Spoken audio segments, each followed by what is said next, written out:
যা ইবাদত করবো এটা শিরিক মুক্ত হবে। আমার ইবাদতে কে প্রশংসা করলো না করলো কিছু আসে যায়। প্রশংসা পান পাইতে চান কার কাছে?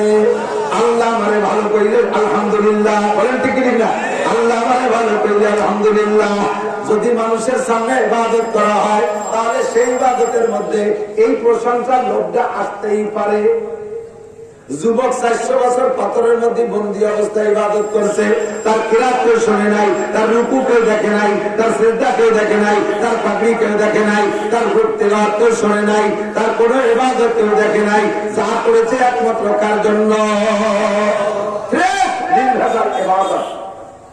400 বছরের ইবাদত ছুঁই না। এবার ঈসা আলাইহিস সালাম বলছেন, ইয়া আব্দুল্লাহ মা ওয়াজাদতা ফি ইবাদাতি, 400 বছর ইবাদত করে তুমি প্রতিদান কি নগদে কিছু পাইছো? বুঝলেন?